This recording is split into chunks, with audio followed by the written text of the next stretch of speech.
Assalamualaikum warahmatullahi wabarakatuh. Subhanallah walhamdulillah wa la ilaha illallah wallahu akbar wa la hawla wa la quwata illa billahil aliyyil azim. Allahumma shalli ala sayyidina Muhammad wa ala ali sayyidina Muhammad. Rabbi shrah li sadri wa yassir li amri wahlul 'uqdatam min lisani yafqahu qawli.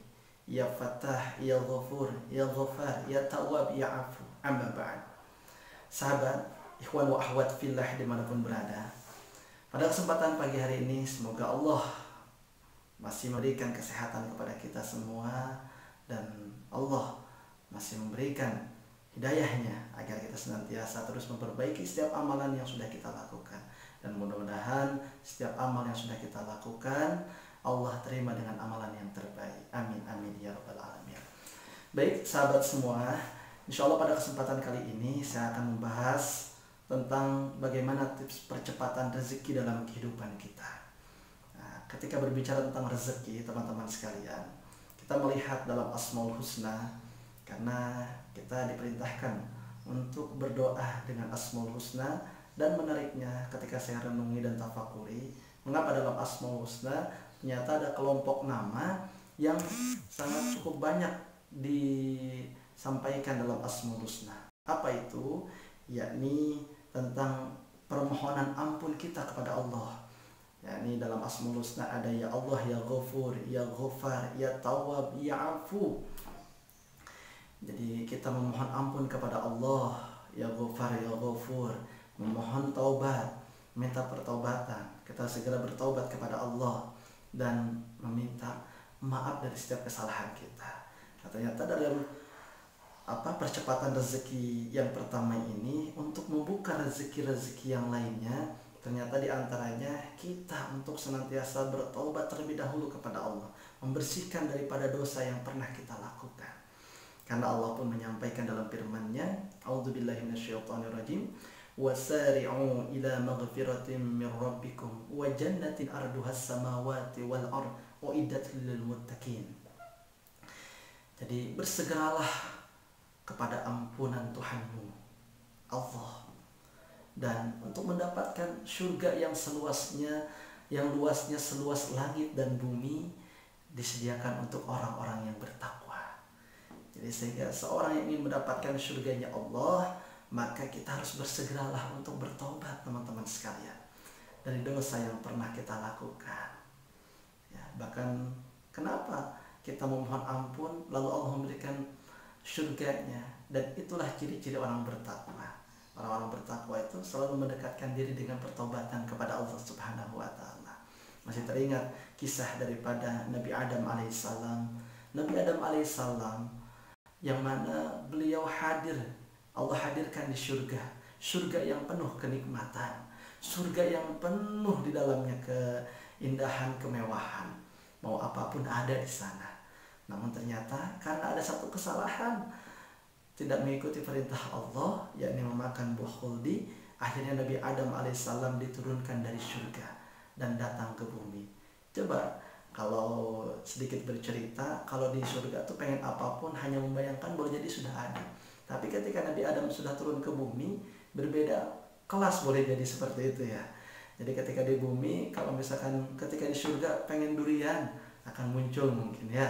Atau misalkan kalau di bumi harus apa? Nanam dulu, nunggu dulu, bahkan harus memetik dulu.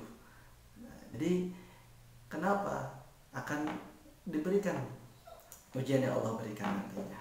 Padahal kalau ketika kita di surga, kita akan senantiasa mendapatkan apa yang kita inginkan. Nah, bahkan Allah pun menyampaikan bagi orang yang bertakwa, wa may yattaqillaha yaj'al lahu makhrajan wa yarzuqhu min haitsu la yahtasib. Barang siapa yang bertakwa, maka akan Allah berikan jalan keluar dari setiap kesulitannya, dan Allah akan berikan rezeki yang tidak disangka-sangka. Bahkan Rasulullah SAW pun menyampaikan, barang siapa yang melazimkan memperbanyak istighfar, maka Allah memberikan kemudahan dari setiap urusannya, dan Allah akan memberikan rezeki yang tidak disangka-sangka. Masya Allah. Sahabat sekalian, ternyata untuk membuka pintu rezeki yang ada dalam kehidupan kita, maka kita untuk bertafakur, untuk kita bertobat terlebih dahulu kepada Allah Subhanahu wa taala dari setiap dosa yang pernah kita lakukan. Pertanyaannya, kita punya dosa atau tidak? Pasti punya. Banyak, bahkan banyak sekali dosa yang kita lakukan. Jikalau kita renungi, mungkin dosa kita di usia muda kita pernah bermaksiat. Dosa kita kepada orang tua kita, pernah kita menyakiti hatinya. Dosa kepada guru-guru kita, saudara kita, pasangan hidup kita. Bahkan boleh jadi mata yang Allah berikan kepada kita, mungkin jarang kita dipakai untuk membaca Al-Quran, tapi kita lebih banyak bermaksiat dengan mata kita. Telinga yang Allah berikan kepada kita, mungkin sering kita mendengarkan keburukan orang lain. Lisan yang Allah berikan kepada kita, mulut, boleh jadi kita sering menyakiti hati orang lain, orang tua kita, saudara kita, anak-anak kita bahkan. Hati yang Allah berikan kepada kita, kadang kita sering berprasangka buruk kepada orang lain. Tangan mungkin pernah bermaksiat, pernah mencuri, memukul, dan lain sebagainya. Dan bahkan kaki pun kita sering melangkahkan ke tempat maksiat. Nah, kita renungi, boleh jadi betapa banyak dosa yang pernah kita lakukan yang belum kita taubati. Makanya caranya bertobat dengan cara apa?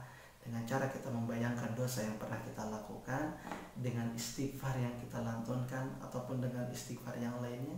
Allahumma anta rabbi la ilaha illa anta khalaqtani wa ana abduka wa ana ala ahdika wa wa'dika mastata'tu a'udzu bika min syarri ma sana'tu abu laka bi ni'matika alayya wa abu bi dzambi faghfirli fa innahu la yaghfiru dzunuba illa anta. Ataupun dengan yang lainnya.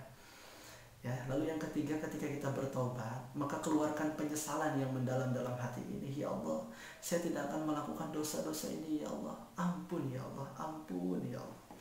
Maka insya Allah dengan kita bertobat, membersihkan diri kita terlebih dahulu, maka insya Allah akan membuka pintu-pintu rezeki yang begitu luar biasa nantinya.